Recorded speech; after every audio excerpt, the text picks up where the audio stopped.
Hello students, आज का हमारा टॉपिक है UCM and non UCM. Last lecture में हम लोगों ने बेसिक्स पढ़ा सर्कुलर मोशन का, ठीक है, जिसमें हम लोगों ने एंगुलर डिस्प्लेसमेंट, एंगुलर वेलोसिटी और एंगुलर एक्सेलरेशन के बारे में पढ़ा, ठीक है। अब इस लेक्चर में हम लोग बात करेंगे what are the types of circular motion, circular motion के टाइप्स। तो पहला टाइप है uniform circular motion, uniform circular motion, and दूसरा है नॉन यूनिफॉर्म सर्कुलर मोशन, ठीक है। तो सबसे पहले हम लोग यूसीएम को समझेंगे, ओके, कि यूसीएम क्या होता है, ठीक। देखो, सबसे पहले शुरुआत करते हैं डेफिनेशन से।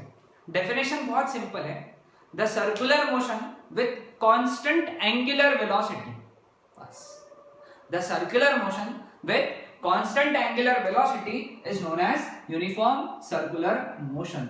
तो डेफिनेशन से हम लोग ये लिख सकते हैं, ओमेगा इज कांस्टेंट, है ना, क्योंकि क्या बोला है, the circular motion with constant angular velocity, omega constant रहेगा तो उसको हम लोग बोलेंगे यूनिफॉर्म सर्कुलर मोशन, ओके। अगर ओमेगा कांस्टेंट है तो v भी कांस्टेंट रहेगा, लेकिन v यानी क्या, v का मैग्नीट्यूड, वेलोसिटी का मैग्नीट्यूड रिमेन्स कांस्टेंट, डायरेक्शन तो हमेशा चेंजिंग रहेगा, ओके। ये खास बात जो है, डायरेक्शन जो है ये नॉन यूसीएम में भी चेंज होता है, यूसीएम में भी चेंज होता है।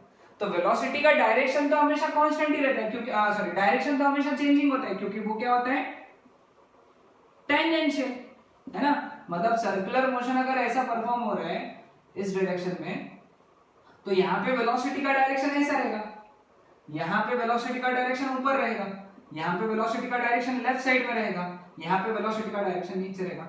मतलब हर जगह वेलोसिटी का डायरेक्शन चेंज हो रहा है, लेकिन ये जो वैल्यू है ये कांस्टेंट रहेगा। समझ रहे हो? तो वेलोसिटी का अगर मैग्नीट्यूड कांस्टेंट है लेकिन डायरेक्शन चेंजिंग है तो it is uniform circular motion, okay. तो यूनिफॉर्म सर्कुलर मोशन में ध्यान में आए ये सारी चीजें कि uniform circular motion is that circular motion in which angular velocity remains constant, okay. अब एंगुलर वेलोसिटी कांस्टेंट है तो अल्फा जो है वो जीरो रहेगा, क्यों? क्योंकि अल्फा क्या होता है, d omega by dt, last lecture में पढ़ा। और अगर ओमेगा कांस्टेंट है तो what is derivative of constant, derivative of constant is always zero. तो what is angular acceleration, zero in UCM. तो यूसीएम में ये एक बात ध्यान में रखना है, ये बात ध्यान में रखना है, ये बात ध्यान में रखना है, ठीक है। Clear with this? तो यूनिफॉर्म सर्कुलर मोशन समझा सबको, ओके। तो अब हम लोग समझेंगे non UCM, okay. Non UCM क्या होता है?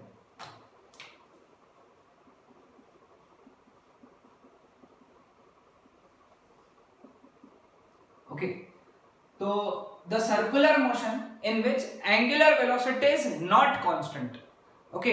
The circular motion in which angular velocity is not constant, that circular motion is known as non UCM. Omega constant नहीं है तो वेलोसिटी का जो मैग्नीट्यूड है वो भी कांस्टेंट नहीं रहेगा। डायरेक्शन, इसमें भी डायरेक्शन वेलोसिटी की कैसी रहेंगी, हमेशा tangential. Direction is always tangential, direction तो टेंजेंशियल ही रहता है, लेकिन मैग्नीट्यूड कांस्टेंट नहीं रहेगा। इसका मतलब क्या है कि जैसे पार्टिकल यहाँ घूम रहा है तो यहाँ तो डायरेक्शन टेंजेंशियल है, यहाँ वेलोसिटी रहेगा सपोज 0.3 मीटर पर सेकंड, तो यहाँ पे वेलोसिटी रहेगा 0.1 मीटर पर सेकंड, यहाँ पे वेलोसिटी रहेगा 0.5 मीटर पर सेकंड। समझ रहे हो? तो हर जगह वैल्यू चेंज हो रहा है, लेकिन इसमें कैसा होगा, हर जगह पे 0.3, यहाँ पे 0.3 मीटर पर सेकंड, यहाँ पे भी 0.3 मीटर पर सेकंड, यहाँ पे भी 0.3 मीटर पर सेकंड, और यहाँ पे भी 0.3 मीटर पर सेकंड, है ना। यानी वेलोसिटी का जो मैग्नीट्यूड है हर जगह कैसा है, कांस्टेंट। वेलोसिटी का जो मैग्नीट्यूड है हर जगह कैसा है, चेंजिंग, वेरिएबल, नॉट कांस्टेंट। इसलिए ये हो गया नॉन यूनिफॉर्म सर्कुलर मोशन, ठीक है। सो समझ में आया, दोनों का कांसेप्ट समझ में आया, UCM and non UCM. UCM में ओमेगा कांस्टेंट, नॉन यूसीएम में omega naught constant. Clear with this? Okay. अब चाहे यूसीएम रहे चाहे नॉन यूसीएम रहे, ओके, दोनों में एक एक्सेलरेशन होता है, ओके। दोनों में एक्सेलरेशन जो रहेगा acceleration in UCM and non UCM. UCM में एंगुलर एक्सेलरेशन जीरो है, लेकिन लीनियर एक्सेलरेशन जो है वो जीरो नहीं है, and that linear acceleration is known as centripetal acceleration. क्या बोलेंगे उसको? Centripetal acceleration. इसके बारे में हम लोगों ने क्लास 11th में पढ़ा है. या फिर इसका दूसरा नाम है radial acceleration. Okay, centripetal acceleration या फिर रेडियल एक्सेलरेशन.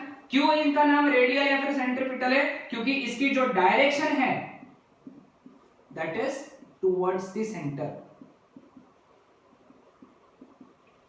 तो यूसीएम रहे या नॉन यूसीएम रहे, एक्सेलरेशन ये वाला तो रहेगा ही रहेगा. ओके, और वो एक्सेलरेशन को क्या बोलेंगे हम लोग? सेंट्रीपिटल एक्सेलरेशन या फिर रेडियल एक्सेलरेशन, क्योंकि इसकी डायरेक्शन कैसी है? Towards the centre. मतलब पार्टिकल सर्कुलर मोशन परफॉर्म कर रहे हैं, या पार्टिकल यहाँ पे, तो इसका सेंटर की तरफ एक एक्सेलरेशन लगेगा एसीपी. पार्टिकल यहाँ पे पहुंचा, यहाँ से सेंटर की तरफ एक एक्सेलरेशन लगेगा एसीपी. ये यहाँ पे पहुंचा, यहाँ पे सेंटर की तरफ एक्सेलरेशन लगेगा एसीपी. यहाँ पहुंच गया तो यहाँ सेंटर की तरफ लगेगा एसीपी. एसीपी का वैल्यू हम लोगों ने क्लास 11th में देखा है. ACP is equal to v square by r, या फिर आर ओमेगा स्क्वायर, या फिर वी ओमेगा. ये वैल्यूज नोट डाउन करके रख लेना है. Okay okay, values note down करके रखो सेंट्रीपिटल एक्सेलरेशन का. तो सेंट्रीपिटल एक्सेलरेशन कितना होता है? वी स्क्वायर बाय आर, या फिर आर ओमेगा स्क्वायर, या फिर वी ओमेगा.